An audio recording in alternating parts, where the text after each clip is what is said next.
Today we're gonna make a tiki drink, the Suffering Bastard.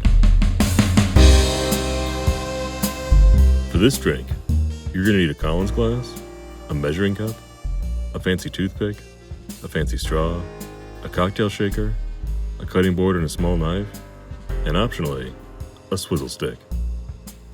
This drink uses brandy, gin, lime cordial, ginger beer, aromatic bitters, mint, and optionally an orange wheel for garnish. This drink is like a horse's neck meets a gimlet. It's a little different than most drinks in the exotic pantheon. It still has exotic sweet, sour, and strong components, but it's not built off the Don the Beachcomber template. The drink nonetheless became a staple on mid-century tiki menus. The Suffering Bastard was created in Egypt in the 1940s by Joe Scialom during his tenure at the Long Bar in the Shepheard's Hotel in Cairo. By the end of his life, Scialom had already faded into obscurity, but in his day, he was one of the most popular bartenders in the world. He was an Egyptian Jew who trained as a chemist in France. He spoke English, French, Arabic, Spanish, Italian, German, Greek, and Russian, and he spoke all 8 languages fluently. He was cultured and urbane. He rubbed elbows with kings, tycoons, prime ministers, and movie stars. He was able to seduce and charm nearly everyone who sat at his bar, royalty and commoner alike, and he instantly became their favorite bartender. Like most places in North Africa in 1942, Cairo felt the presence of the war. The Long Bar was like Rick's Cafe in Casablanca, only instead of spies and romance, it was a place for Montgomery's men to gather the liquid courage to face Rommel in the field. The war cut many of the supply lines to the city, and Scialom was forced to use some pretty substandard spirits at his bar, which often left its mark in the pounding heads of his guests.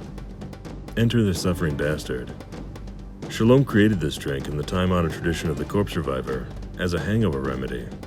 And luckily, with this one, he managed to cobble together quality ingredients. The lime cordial was homemade, the gin came from a South African post exchange, the brandy was stolen from the British Army, the bitters were concocted by a local pharmacist, and the ginger beer was a local brew that came from a Greek merchant. The Suffering Bastard was a success, and became a staple at the Long Bar for nearly 10 years. At the time, Egypt was under British control, and it had been since the 1880s. In the 1920s, Britain controlled nearly a quarter of the earth. It was the largest empire the world has ever known. But in the decade after World War II, it began unraveling, and at the end of the 1950s, it had lost most of its crown jewels.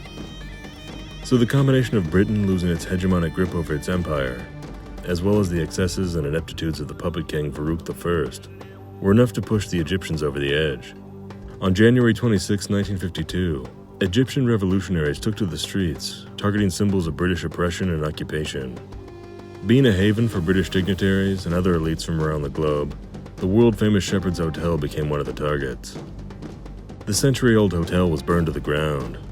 It was one of the victims of what became known as the Cairo Fire. Farouk, who had the fashion sense of Dr. Strangelove, was deposed 6 months later, and Britain's influence over the nation was limited to the Suez Canal. Scialom started up a new bar across town at another hotel. But in 1956, Egypt had a final showdown with the British in an incident that became known as the Suez Crisis. Scialom's status as a confidant to the world's movers and shakers worked against him. The new regime believed that Scialom was a spy, and they threw him in prison. When he was let out a month later, he grabbed his family and fled the country. But Scialom was immediately snatched up by Conrad Hilton, who wanted Scialom to open up a high-end exotic bar in his new Puerto Rican hotel. After the success of Puerto Rico, Hilton had Scialom open bars in Havana, New York, Berlin, London, Rome, and dozens of other cities around the world. And everywhere Scialom went, the Suffering Bastard followed. It soon became a staple on tiki menus. Vic Bergeron, the man behind Trader Vic's, loved the Suffering Bastard. Or at least he loved the name.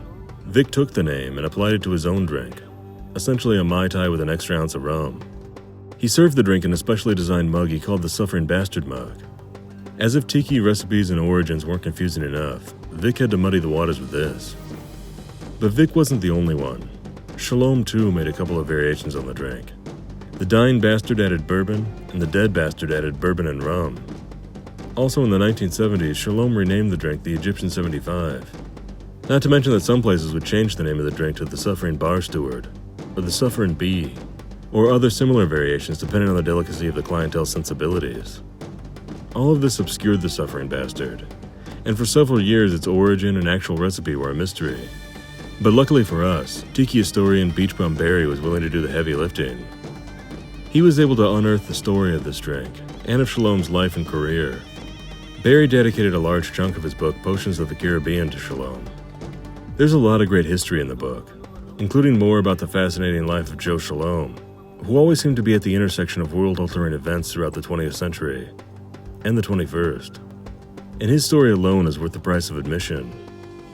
As for the Bastard, it benefits from a few key factors.